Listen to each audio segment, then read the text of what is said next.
നമുക്ക് അല്പസമയത്തെ ചിന്തയ്ക്കായിട്ട് ഒരു വേദഭാഗത്തിലേക്ക് നമുക്ക് തിരിയാം.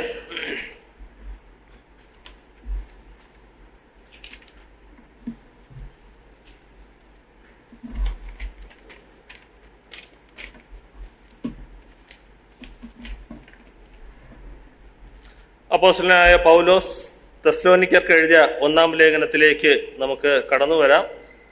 അപ്പോസ്തലനായ പൗലോസ് തെസ്സലോനിക്കർക്ക് എഴുതിയ 1-ാം ലേഖനം, അതിന്റെ 1-ാമത്തെ അധ്യായം, അതിന്റെ 6 മുതൽ 10 വരെയുള്ള വാക്യങ്ങൾ നമുക്ക് വായിക്കാം. തെസ്സലോനിക്കർക്ക് എഴുതിയ 1-ാം ലേഖനം 1-ാം അധ്യായം, അതിന്റെ 6 മുതൽ 10 വരെയുള്ള വാക്യങ്ങൾ. ഞാൻ 2-ാമത്തെ വാക്യം കൂടെ ഒന്ന് വായിക്കുന്നു. 1-ാമത്തെ വാക്യം: പൗലോസും സിൽവാനോസും തിമത്തിയോസും പിതാവായ ദൈവത്തിലും കർത്താവായ യേശുക്രിസ്തുവിലുമുള്ള തെസ്സലോനിക്യ സഭയ്ക്ക് എഴുതുന്നത്, നിങ്ങൾക്ക് കൃപയും സമാധാനവും ഉണ്ടാകട്ടെ. അതിന്റെ 6 മുതലുള്ള വാക്യങ്ങൾ വായിക്കുന്നു. ബഹുകഷ്ടം സഹിക്കേണ്ടി വന്നിട്ടും നിങ്ങൾ പരിശുദ്ധാത്മാവിന്റെ സന്തോഷത്തോടെ വചനം കൈക്കൊണ്ടു ഞങ്ങൾക്കും കർത്താവിനും അനുകാരികളായി തീർന്നു. അങ്ങനെ നിങ്ങൾ മക്കെദോന്യയിലും അഖായയിലും വിശ്വസിക്കുന്നവർക്ക് എല്ലാവർക്കും മാതൃകയായി തീർന്നു. നിങ്ങളുടെ അടുക്കൽ നിന്ന് കർത്താവിന്റെ വചനം മുഴങ്ങിച്ചെന്നത് മക്കെദോന്യയിലും അഖായയിലും മാത്രമല്ല, എല്ലായിടവും നിങ്ങൾക്ക് ദൈവത്തിലുള്ള വിശ്വാസം പ്രസിദ്ധമായിരിക്കുന്നു. അതുകൊണ്ട് ഞങ്ങൾ ഒന്നും പറവാൻ ആവശ്യമില്ല. ഞങ്ങൾക്ക് നിങ്ങളുടെ അടുക്കൽ എങ്ങനെയുള്ള പ്രവേശനം സാധിച്ചു എന്നും ജീവനുള്ള സത്യദൈവത്തെ സേവിപ്പാനും അവൻ മരിച്ചവരുടെ ഇടയിൽ നിന്ന് ഉയർപ്പിച്ച തന്റെ പുത്രനും വരുവാനുള്ള കോപത്തിൽ നിന്ന് നമ്മെ വിടിയിക്കുന്നതുമായ യേശു സ്വർഗത്തിൽ നിന്ന് വരുന്നത് കാത്തിരിപ്പാനും നിങ്ങൾ വിഗ്രഹങ്ങളെ വിട്ട് ദൈവത്തിങ്കിലേക്ക് എങ്ങനെ തിരിഞ്ഞു വന്നു എന്നും അവർ തന്നെ പറയുന്നു. ദൈവനാമം മഹത്വപ്പെടുമാറാകട്ടെ. അപ്പോസ്തലനായ പൗലോസ് തെസ്സലോനിക്യ സഭയ്ക്ക് എഴുതിയ ഒരു ലേഖനമായിട്ട് ഇത് ഇരിക്കുന്നു. നമ്മൾ 1-ാം അധ്യായം അതിന്റെ 1-ാമത്തെ വാക്യത്തിൽ നമ്മൾ വായിച്ചതാണ്. ഇത് തെസ്സലോനിക്യ സഭയ്ക്ക് പൗലോസ് എഴുതിയ ഒരു ലേഖനമാണ്. ഈ തെസ്സലോനിക്യ സഭയെ സംബന്ധിച്ച് നമ്മൾ 6 മുതൽ വായിച്ച വാക്യത്തിൽ തെസ്സലോനിക്യ സഭ ഒരു മാതൃകയുള്ള സഭയായിട്ട് നമുക്ക് കാണുവാനായിട്ട് സാധിക്കും. അത് അപ്പോസ്തലനായ പൗലോസ് വളരെ വ്യക്തമായിട്ട് തെസ്സലോനിക്യ സഭയെക്കുറിച്ച് എഴുതുന്ന ചില കാര്യങ്ങളാണ് നമ്മൾ വായിച്ചത്. നമ്മൾ ഈ തെസ്സലോനിക്യ ലേഖനത്തെ പൊതുവായിട്ട് നമ്മൾ വിചിന്തനം ചെയ്യുമ്പോൾ അനേക പൊതുവായിട്ടുള്ള അല്ലെങ്കിൽ തെസ്സലോനിക്യ ലേഖനത്തിൽ മാത്രം പറഞ്ഞിരിക്കുന്ന ചില പരാമർശങ്ങൾ ഇതിൽ രേഖപ്പെടുത്തിയിരിക്കുന്നതായിട്ട് നമുക്ക് കാണുവാനായിട്ട് സാധിക്കും. നമുക്കറിയാം, തെസ്സലോനിക്കർക്ക് എഴുതിയ 1-ാം ലേഖനത്തിൽ 5 അധ്യായങ്ങളാണ് ഉള്ളത്. ഇതിലെ പ്രത്യേകമായിട്ട് എടുത്തു പറഞ്ഞിരിക്കുന്ന, അല്ലെങ്കിൽ വേറെ ലേഖനങ്ങളിലും വേറെ സുവിശേഷങ്ങളിലും അല്ലെങ്കിൽ എഴുതി രേഖപ്പെടുത്താത്ത അനേക വ്യത്യസ്തമായിട്ടുള്ള ചില കാര്യങ്ങൾ ഇതിൽ രേഖപ്പെടുത്തിയിട്ടുണ്ട്. ഒന്നാമതായിട്ട് പ്രധാനമായിട്ടും കഷ്ടത, പ്രത്യക്ഷത, ഈ 2 ആശയങ്ങൾ ചേർന്ന് പോകുന്നതായിട്ട് തെസ്സലോനിക്യ ലേഖനത്തിൽ നമുക്ക് കാണുവാനായിട്ട് സാധിക്കും. അത് നമ്മൾ 6-ാമത്തെ വാക്യത്തിൽ വായിക്കുമ്പോൾ അവിടെ കാണുവാനായിട്ട് സാധിക്കും. കഷ്ടത, പ്രത്യക്ഷത, ഈ 2 ആശയങ്ങൾ ചേർന്ന് പോകുന്ന ഒരു ലേഖനമായിട്ട് ഈ തെസ്സലോനിക്യ ലേഖനം നമുക്ക് കാണുവാൻ സാധിക്കും. കൂടാതെ ഈ 5 അധ്യായങ്ങളിലും കർത്താവിന്റെ വരവിനെ കുറിച്ച് പറഞ്ഞുകൊണ്ടാണ് അവസാനിക്കുന്നത്. ഈ 1-ാമത്തെ അധ്യായം മുതൽ ഈ 5-ാമത്തെ അധ്യായം വരെയും അതിന്റെ അവസാന വാക്യങ്ങളിൽ കർത്താവായ യേശുക്രിസ്തുവിന്റെ പ്രത്യക്ഷതയെക്കുറിച്ച് പറഞ്ഞുകൊണ്ടാണ് ഈ ലേഖനങ്ങൾ, ഈ വാക്യങ്ങൾ അവസാനിക്കുന്നത്. നമ്മൾ 1-ാം അധ്യായം അതിന്റെ അവസാനത്തെ വാക്യമായ 10-ാമത്തെ വാക്യത്തിൽ വരുമ്പോൾ അവിടെ യേശുക്രിസ്തുവിന്റെ പ്രത്യക്ഷതയെക്കുറിച്ച് പറയുന്നു. യേശുക്രിസ്തു സ്വർഗത്തിൽ നിന്നും വരുന്നത്. കൂടാതെ തന്നെ 2-ാം അധ്യായം അതിന്റെ അവസാനത്തെ വാക്കുകളിൽ 19-ാമത്തെ വാക്യത്തിൽ വരുമ്പോൾ കർത്താവായ യേശുക്രിസ്തുവിന്റെ മുമ്പാകെ അവന്റെ പ്രത്യക്ഷതയിൽ, കൂടാതെ തന്നെ 3-ാം അധ്യായം അതിന്റെ 13-ാമത്തെ വാക്യത്തിൽ വരുമ്പോൾ നമ്മുടെ കർത്താവായ യേശു തന്റെ സകല വിശുദ്ധന്മാരുമായി വരുന്ന പ്രത്യക്ഷതയിൽ, അതിന്റെ 4-ാം അധ്യായം 16-ാമത്തെ വാക്യത്തിൽ വരുമ്പോൾ കർത്താവ് സ്വർഗത്തിൽ നിന്ന് ഇറങ്ങി വരികയും, അവസാനത്തെ അധ്യായമായ 5-ാം അധ്യായം അതിന്റെ ഒടുവിലത്തെ വാക്യത്തിലോട്ട് വരുമ്പോൾ അവിടെയും പറഞ്ഞിട്ടുണ്ട്, നമ്മുടെ കർത്താവായ യേശുക്രിസ്തുവിന്റെ പ്രത്യക്ഷതയിൽ അനന്യമായി വെളിപ്പെടും വണ്ണം കാക്കപ്പെടുമാറാകട്ടെ ഇങ്ങനെ കർത്താവായ യേശുക്രിസ്തുവിന്റെ പ്രത്യക്ഷതയോടുള്ള ബന്ധത്തിൽ വളരെ വ്യക്തമായിട്ട് പറഞ്ഞിരിക്കുന്ന ഒരു ലേഖനമായിട്ട് തെസ്സലോനിക്ക ലേഖനം നമുക്ക് കാണുവാനായിട്ട് സാധിക്കും. കൂടാതെ തന്നെ മറ്റു ചില പ്രത്യേകതകൾ ഈ തെസ്സലോനിക്ക ലേഖനത്തോടുള്ള ബന്ധത്തിൽ നമുക്ക് കാണുവാനായിട്ട് സാധിക്കും. ഈ ലേഖനത്തിൽ പഴയ നിയമ ഉദ്ധരണികൾ കാണുവാനായിട്ട് സാധിക്കത്തില്ല. കൂടാതെ തന്നെ നമ്മൾ രണ്ടാമത്തെ വാക്യത്തിലോട്ടൊക്കെ, 1-ാം അധ്യായം 2-ാമത്തെ വാക്യത്തിലോട്ടൊക്കെ വരുമ്പോൾ അവിടെ വിശ്വാസം, സ്നേഹ, പ്രത്യാശ, ഇവ മൂന്നും വേല, പ്രയത്നം, സ്ഥിരത ഇവയോട് ചേർന്ന് പറഞ്ഞിരിക്കുന്നതായിട്ട് കാണുവാനായിട്ട് സാധിക്കും. ഇത് മറ്റു ലേഖനങ്ങളിലൊന്നും ഇങ്ങനെ ഒരു കാര്യം കാണുവാനായിട്ട് നമുക്ക് സാധിക്കുന്നില്ല. കൂടാതെ തന്നെ 5-മതായിട്ട് ഇതിന്റെ മറ്റൊരു പ്രത്യേകത നമുക്ക് കാണുവാനായിട്ട് സാധിക്കുന്നത്, കർത്താവായ യേശുക്രിസ്തു സഭയ്ക്ക് വേണ്ടി വരുന്നതിന്റെ ഒരു പ്രഥമ വിവരണം ഈ ലേഖനത്തിലാണ് വിശദമായിട്ട് കാണുവാനായിട്ട് നമുക്ക് സാധിക്കുന്നത്.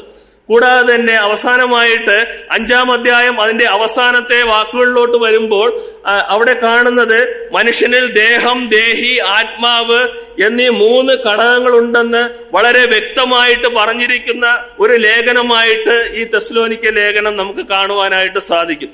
അപ്പോൾ വളരെയധികം വ്യത്യസ്തങ്ങളായിട്ടുള്ള ചില പരാമർശങ്ങൾ ഉള്ള ഒരു ലേഖനമായിട്ട് ഈ തെസ്സലോനിക്ക ലേഖനം നമുക്ക് കാണുവാനായിട്ട് സാധിക്കും.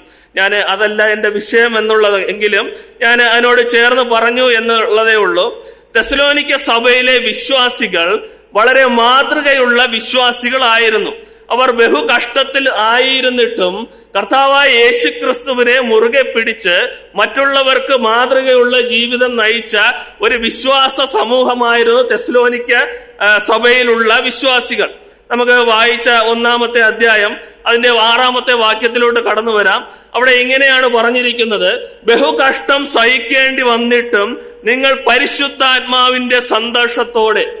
നമ്മൾ അതിൽ നിന്നും മനസ്സിലാക്കേണ്ടുന്ന ഒരു കാര്യം, തെസ്സലോനിക്ക സഭയിലുള്ള വിശ്വാസികൾ പരിശുദ്ധാത്മാവിന്റെ സന്തോഷമുള്ള വിശ്വാസികളായിരുന്നു. അവിടെയുള്ള എല്ലാവരും തന്നെ പരിശുദ്ധാത്മാവിന്റെ സന്തോഷം ഉള്ളവർ ആയിരുന്നു. കൂടാതെ തന്നെ അവരുടെ ബഹു കഷ്ടത്തിലൂടെ കടന്നുപോയിട്ടും ആ ഒരു സന്തോഷം അവരുടെ ഉള്ളിൽ ഉണ്ടാവുകയും അത് പ്രകടമാക്കുകയും ചെയ്തുകൊണ്ടേയിരുന്നു. ഇത് തെസ്സലോനിക്ക സഭയിലുള്ള ഒരു വിശ്വാസികളുടെ ഒരു മാതൃകയായിട്ട് നമുക്ക് കാണുവാനായിട്ട് സാധിക്കും. കഷ്ടത എന്ന പരിശോധനയിലൂടെ കടന്നു പോയിക്കൊണ്ടിരിക്കുമ്പോഴും പരിശുദ്ധാത്മാവിന്റെ സന്തോഷം മുറുകെ പിടിച്ചുകൊണ്ട് അവരുടെ ജീവിതം മുന്നോട്ട് പോയ ഒരു കൂട്ടം വിശ്വാസികളായിരുന്നു തെസ്സലോനിക്ക സഭയിൽ ഉണ്ടായിരുന്ന ആ വിശ്വാസികൾ എന്ന് പറയുന്നത്. കൂടാതെ തന്നെ നമ്മൾ അവരുടെ ഈ ബഹു കഷ്ടമെന്നൊക്കെ 6-ാമത്തെ വാക്യത്തിൽ വായിക്കും. ആ ബഹു കഷ്ടത്തെക്കുറിച്ച് നമ്മൾ 2-ാമത്തെ അധ്യായം 14-ാമത്തെ വാക്യത്തിലോട്ട് വരുമ്പോൾ അവിടെ പറയുന്നത്, സഹോദരന്മാരെ, യഹൂദയിൽ ക്രിസ്തു യേശുവിലുള്ള ദൈവസഭകൾക്ക് നിങ്ങൾ അനുകാരികളായി തീർന്നു. അവർ യഹൂദരാൽ അനുഭവിച്ചത് തന്നെ നിങ്ങളും സ്വജാതിക്കാരാൽ അനുഭവിച്ചുവല്ലോ. അപ്പോൾ യഹൂദരാൽ വളരെയധികം കഷ്ടങ്ങളും പ്രയാസങ്ങളും അനുഭവിച്ച ഒരു കൂട്ടം വിശ്വാസികളായിരുന്നു തെസ്സലോനിക്ക സഭയിലുള്ള ആ വിശ്വാസികൾ. എന്നാൽ ആ കഷ്ടത്തിലൂടെ കടന്നു പോകുമ്പോഴും പരിശുദ്ധാത്മാവിലുള്ള സന്തോഷം മുറുകെ പിടിച്ചുകൊണ്ട് മുന്നോട്ട് പോയ ഒരു സഭയായിരുന്നു തെസ്സലോനിക്ക സഭ. പ്രിയമുള്ളവരെ, നമ്മോടുള്ള ബന്ധത്തിലും ഇങ്ങനെയുള്ള കഷ്ടങ്ങളും പ്രയാസങ്ങളും ഒക്കെ നമ്മുടെ ജീവിതത്തിലും ഉണ്ട്. അത് വരും. അത് വേദപുസ്തകത്തിൽ കർത്താവായ യേശുക്രിസ്തു വളരെ വ്യക്തമായിട്ട് പറഞ്ഞിട്ടുണ്ട്.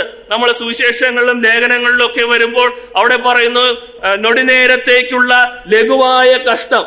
എന്നാൽ ഈ തെസ്സലോനിക്ക സഭയെ കുറിച്ച് പറയുന്നു, അവർ ബഹുകഷ്ടത്തിലായിരുന്നപ്പോൾ പരിശുദ്ധാത്മാവിലുള്ള സന്തോഷം അവർ മുറുകെ പിടിച്ചുകൊണ്ടിരുന്നു.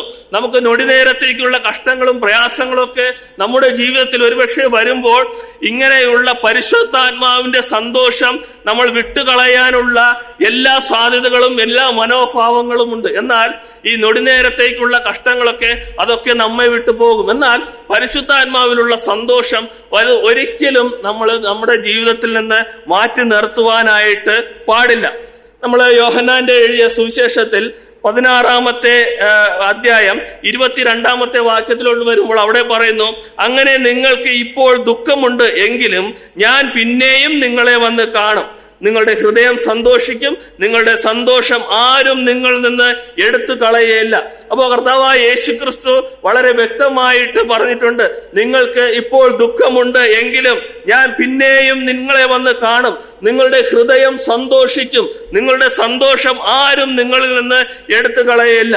അപ്പോൾ തെസ്സലോനിക്ക സഭയോടുള്ള ബന്ധത്തിൽ അവർ പരിശുദ്ധാത്മാവിൽ സന്തോഷമുള്ളവരായിരുന്നു. ഒരു വിശ്വാസിയോടുള്ള ബന്ധത്തിൽ പരിശുദ്ധാത്മാവിന്റെ സന്തോഷം ലഭിക്കണമെങ്കിൽ ചില കാര്യങ്ങളൊക്കെ അവരുടെ ജീവിതത്തിൽ ഉണ്ടായിരിക്കണം. നമുക്കറിയാം, ഒരു സഭയെ സംബന്ധിച്ച് അല്ലെങ്കിൽ ഒരു രക്ഷിക്കപ്പെട്ട ഒരു വ്യക്തിയെ സംബന്ധിച്ച് പരിശുദ്ധാത്മാവ് അവന് രക്ഷിക്കപ്പെടുമ്പോൾ തന്നെ ദാനമായി ലഭിക്കുന്ന കാര്യമാണ്. അത് മുദ്രയിട്ടിരിക്കുന്നു എന്നൊക്കെ നമ്മൾ വായിക്കുന്നുണ്ടല്ലോ. അപ്പോൾ ഈ പരിശുദ്ധാത്മാവിനെ നമ്മൾ ദുഃഖിപ്പിക്കാനോ അല്ലെങ്കിൽ പരിശുദ്ധാത്മാവിനെ വിട്ട് നമ്മൾ പ്രവർത്തിക്കുവാനോ ജീവിക്കുവാനോ പാടില്ല. ജീവിതത്തിന്റെ ഏതു സാഹചര്യങ്ങളിലായാലും, സന്തോഷത്തിലായാലും ദുഃഖത്തിലായാലും ബഹു കഷ്ടത്തിലായാലും പരിശുദ്ധാത്മാവിലുള്ള സന്തോഷത്തോടെ കൂടി ആയിരിക്കണം നമ്മുടെ ജീവിതങ്ങൾ മുന്നോട്ട് പോകേണ്ടത്. നമ്മൾ പത്രോസിന്റെ 1-ാം ലേഖനം 1-ാം അധ്യായം 22-ാമത്തെ വാക്യത്തിലോട്ട് വരുമ്പോൾ അവിടെ പറയുന്നു, സത്യം അനുസരിക്കുവാൻ പരിശുദ്ധാത്മാവ് നമ്മെ സഹായിക്കുന്നു. നമ്മുടെ ജീവിതത്തിൽ സത്യങ്ങൾ അത് അനുസരിക്കുവാനായിട്ട് അത് പരിശുദ്ധാത്മാവ് നമ്മെ സഹായിക്കുന്നതായിട്ട് അവിടെ കാണുന്നു. ഫിലിപ്പിയർക്ക് എഴുതിയ ലേഖനം 2-ാം അധ്യായം അതിന്റെ 1-ാമത്തെ വാക്യത്തിലോട്ട് വരുമ്പോൾ വിശ്വാസികൾ തമ്മിലുള്ള കൂട്ടായ്മ വർദ്ധിക്കുന്നു. വിശ്വാസികൾ തമ്മിലുള്ള കൂട്ടായ്മ വർദ്ധിക്കണമെങ്കിൽ അത് പരിശുദ്ധാത്മാവിന്റെ സന്തോഷമുണ്ടെങ്കിൽ മാത്രമേ വിശ്വാസികൾ തമ്മിലുള്ള കൂട്ടായ്മ ബന്ധം വർദ്ധിക്കത്തുള്ളൂ. പരിശുദ്ധാത്മാവിലുള്ള സന്തോഷമില്ലാതെ ഉള്ള ഒരു സ്ഥിതി അല്ലെങ്കിൽ ഒരു ജീവിതം വിശ്വാസികൾ തമ്മിലുള്ള അകൽച്ചയ്ക്കും അവർ തമ്മിലുള്ള സന്തോഷത്തിന് കുറവ് സംഭവിക്കുകയും ചെയ്യുന്നു. എന്നാൽ തെസ്സലോനിക്ക സഭയെ സംബന്ധിച്ച് അവരുടെ വിശ്വാസം അല്ലെങ്കിൽ വിശ്വാസികൾ തമ്മിലുള്ള ആ ഒരു ബന്ധത്തിൽ അവർക്ക് പരിശുദ്ധാത്മാവിൽ സന്തോഷമുള്ളത് കൊണ്ട് അവർ അവരുടെ സ്നേഹത്തിൽ വർദ്ധിച്ചു വന്നതായിട്ട് നമുക്ക് കാണുവാനായിട്ട് സാധിക്കും. കൂടാതെ തന്നെ നമ്മളുടെ പ്രവൃത്തി അല്ലെങ്കിൽ നമ്മെക്കുറിച്ചുള്ള സാക്ഷ്യം മറ്റുള്ളവർ പറയണമെങ്കിൽ നാം പരിശുദ്ധാത്മാവിന്റെ സന്തോഷത്തോടെ ജീവിച്ചാൽ മാത്രമേ മറ്റുള്ളവർ നമ്മെക്കുറിച്ച് നല്ല സാക്ഷ്യം പറയുവാനായിട്ട് സാധിക്കത്തുള്ളൂ. നമ്മൾ യോഹന്നാൻ എഴുതിയ 1-ാം ലേഖനം 3-ാം അധ്യായം അതിന്റെ 24-ാമത്തെ വാക്യത്തിൽ വരുമ്പോൾ അവിടെ പറയുന്നു, നാം ദൈവമക്കളെന്ന് സാക്ഷ്യം പറയുന്നു. നാം ദൈവമക്കളെന്ന് മറ്റുള്ളവർ നമ്മളെക്കുറിച്ച് സാക്ഷ്യം പറയണമെങ്കിൽ നാം പരിശുദ്ധാത്മാവിന്റെ സന്തോഷത്തോടു കൂടി ജീവിക്കേണ്ടത് ആവശ്യമാണ്. പരിശുദ്ധാത്മാവിന്റെ സന്തോഷമില്ലാതെ നമ്മൾ ജീവിച്ചു കഴിഞ്ഞാൽ മറ്റുള്ളവർ നമ്മെക്കുറിച്ച് ദൈവമക്കളെന്നോ അല്ലെങ്കിൽ നല്ലൊരു സാക്ഷ്യം പറയുവാനോ സാധിക്കത്തില്ല. നമ്മൾ കൊരിന്ത്യർക്ക് എഴുതിയ 2-ാം ലേഖനം 3-ാം അധ്യായം അതിന്റെ 17-ാമത്തെ വാക്യത്തിൽ വരുമ്പോൾ പരിശുദ്ധാത്മാവ് ഒരു വിശ്വാസിക്ക് സ്വാതന്ത്ര്യം നൽകുന്നു എന്നുള്ള വാക്യം നമുക്ക് കാണുവാനായിട്ട് സാധിക്കും. കൂടാതെ തന്നെ കൊരിന്ത്യർക്ക് എഴുതിയ ലേഖനം 1-ാം അധ്യായം 1 കൊരിന്ത്യർ 14-ാം അധ്യായം അതിന്റെ 15-16-ാമത്തെ വാക്യത്തിൽ വരുമ്പോൾ ഈ പരിശുദ്ധാത്മാവിന്റെ സന്തോഷം കൊണ്ട് ഒരു വിശ്വാസി ചെയ്യുന്ന പ്രവൃത്തികളെ കുറിച്ച് അവിടെ പറയുന്നുണ്ട്.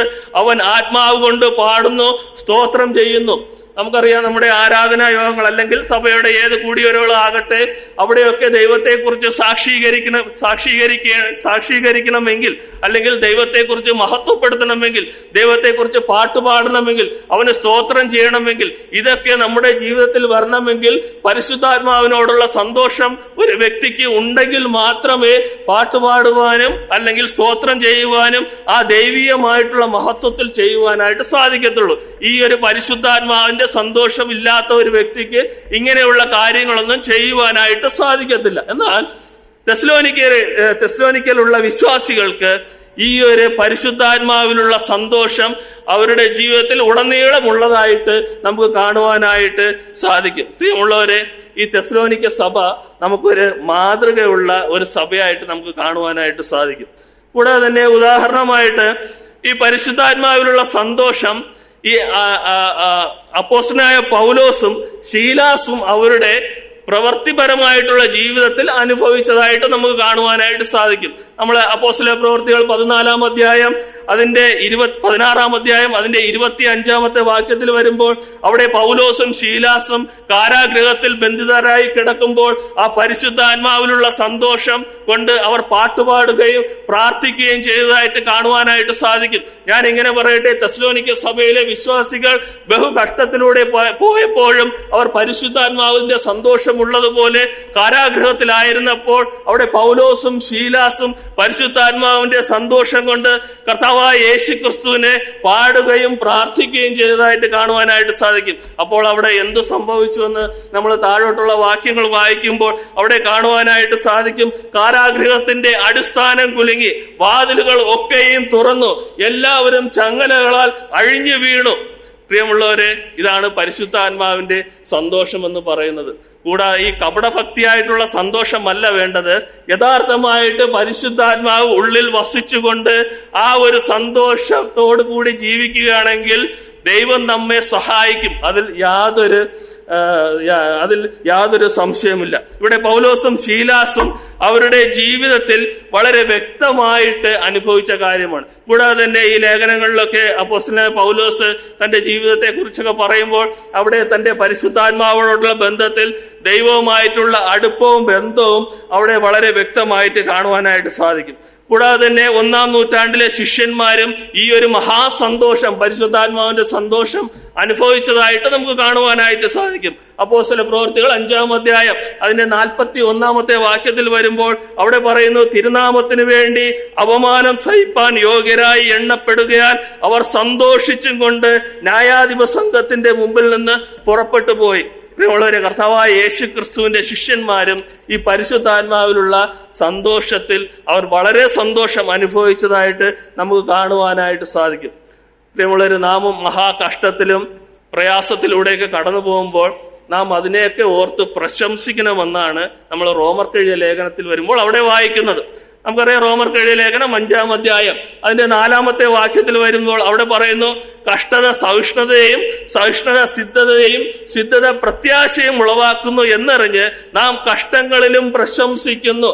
പ്രത്യാശയ്ക്കോ ഭംഗം വരുന്നില്ല.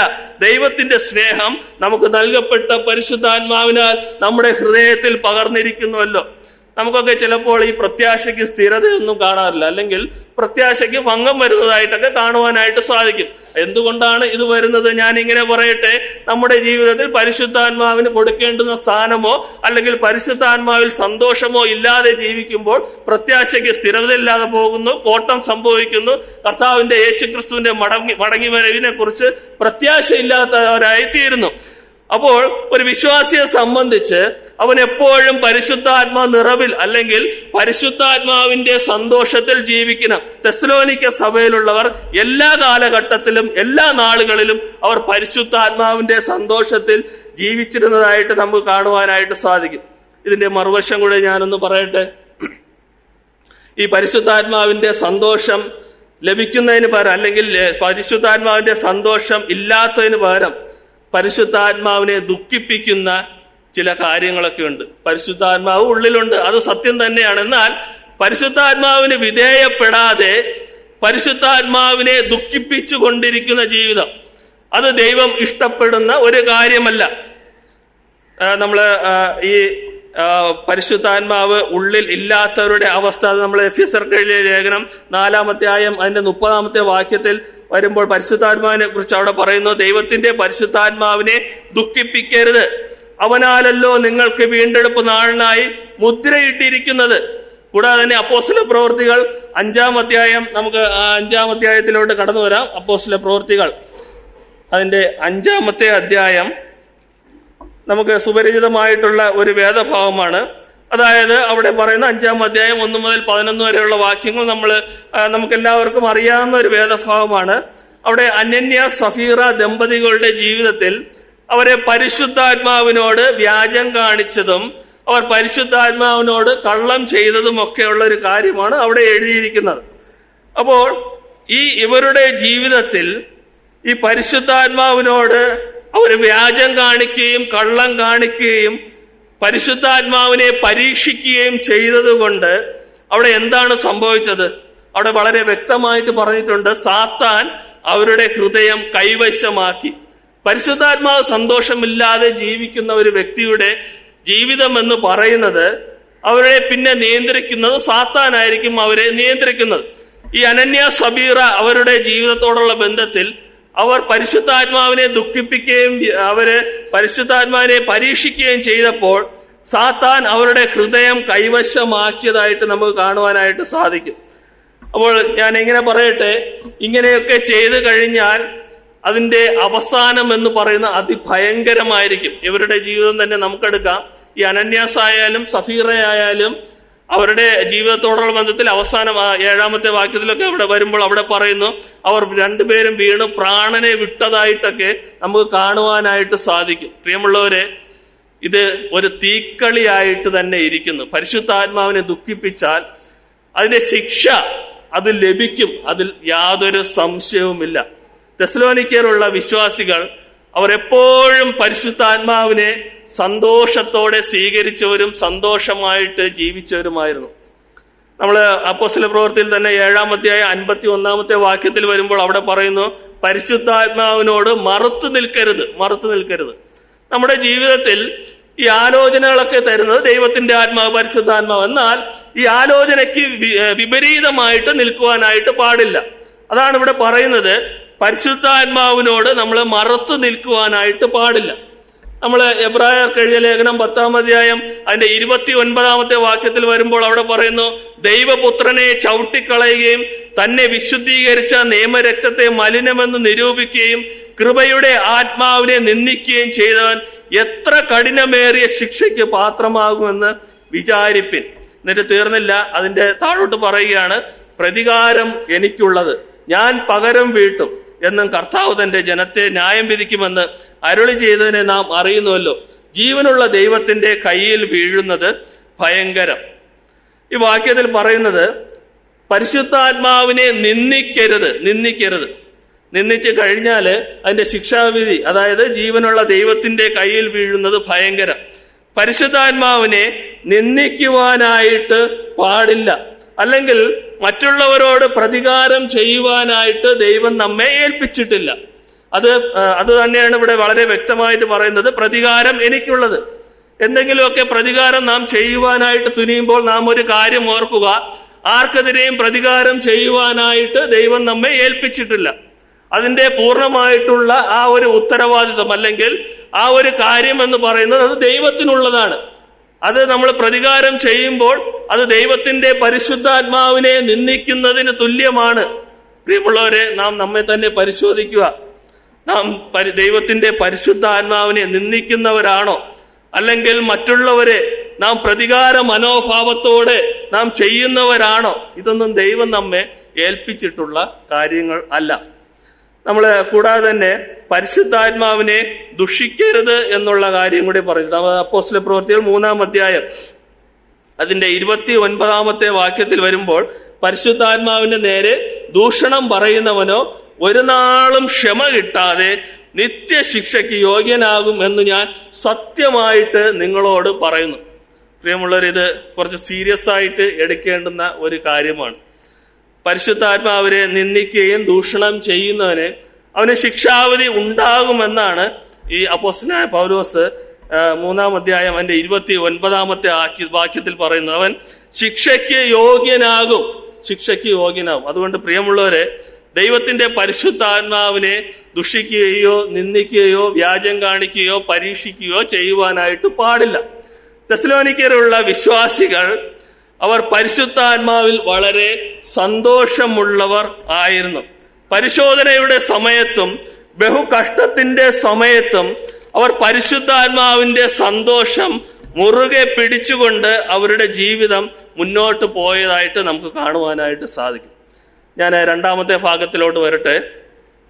അതിന്റെ 1-ാമത്തെ അധ്യായം അതിന്റെ 6-ാമത്തെ വാക്യത്തിൽ തന്നെ അതിന്റെ 2-ാം ഭാഗത്ത് പറയുന്നു, പരിശുദ്ധാത്മാവിന്റെ സന്തോഷത്തോടെ അത് കഴിഞ്ഞിട്ട് ആ സന്തോഷത്തിൽ അവർ ചെയ്ത കാര്യമാണ് അവിടെ പറയുന്നത്, വചനം കൈക്കൊണ്ടു. തെസ്സലോനിക്ക സഭയിലെ വിശ്വാസികൾ പരിശുദ്ധാത്മാവിനുള്ള സന്തോഷം അവർക്കുണ്ടായപ്പോൾ അവർ ചെയ്ത 2-ാമത്തെ കാര്യമാണ്, അവർ ദൈവത്തിന്റെ വചനം കൈക്കൊണ്ടവർ ആയിരുന്നു. തെസ്സലോനിക്ക സഭയിലെ വിശ്വാസികൾ ദൈവവചനം കൈക്കൊണ്ടവർ ആയിരുന്നു. നമ്മളും ഈ ദൈവവചനമൊക്കെ കൈക്കൊള്ളും. എന്നാൽ അത് എത്രത്തോളം നമ്മുടെ ജീവിതത്തിൽ അത് പ്രാവർത്തികമായിട്ട് വരുന്നു എന്ന് നമ്മളെ ചിന്തിക്കേണ്ടുന്ന ഒരു കാര്യമാണ്. നമുക്കറിയാം, ഈ പരിശുദ്ധാത്മാവിൽ സന്തോഷം ലഭിച്ച് ഈ വചനം കൈക്കൊണ്ടവരെ കുറിച്ച് നമ്മൾ ലൂക്കോസ് എഴുതിയ സുവിശേഷത്തിൽ അവിടെ കർത്താവ് ഒരു ഉപമയെ കുറിച്ച് പറഞ്ഞിട്ടുണ്ട്. 8-ാം അധ്യായം അതിന്റെ 15-ാമത്തെ വാക്യത്തിൽ വരുമ്പോൾ അവിടെ പറയുന്നു, അവിടെ വിത്തിനെ കുറിച്ചുള്ള ഉപമയാണ് പറയുന്നത്. വിത്ത് വചനം എന്നുള്ള കാര്യമാണ് അവിടെ പറയുന്നത്. അവിടെ പറയുന്നു, നല്ല മണ്ണിലോ വചനം കേട്ട് ഗുണമുള്ള നല്ല ഹൃദയത്തിൽ സംഗ്രഹിച്ച് എന്നാൽ ക്ഷമയോടെ ഫലം കൊടുക്കുന്നവൻ തന്നെ. അപ്പോൾ അവിടെ പറയുന്നത് ആ ഒരു വിത്ത് ആ മണ്ണിൽ വീണപ്പോൾ അത് ക്ഷമയോടെ കേൾക്കുകയും അവിടെ ഫലം കൊടുക്കുകയും ചെയ്തതായിട്ട് നമുക്ക് കാണുവാനായിട്ട് സാധിക്കും. അപ്പോൾ വചനമൊക്കെ നമ്മൾ കേൾക്കുന്നുണ്ട്, എന്നാൽ ആ വചനത്തിന് കേട്ടതിന്റെ ഒരു ഫലം നമ്മളിൽ നിന്ന് പുറപ്പെടുന്നുണ്ടോ? ഇത് നമ്മൾ ചിന്തിക്കേണ്ടുന്ന ഒരു കാര്യമാണ്. ഈ പരിശുദ്ധാത്മാവിൽ സന്തോഷമില്ലാത്തവരും വചനം കേൾക്കും, എല്ലാവരും വചനം കേൾക്കും. പരിശുദ്ധാത്മാവ് ഉള്ളിലുള്ളവരും അല്ലെങ്കിൽ പരിശുദ്ധാത്മാവിൽ സന്തോഷിക്കുന്നവരും എല്ലാവരും ഒരേപോലെ വചനം കേൾക്കുന്നവരാണ്.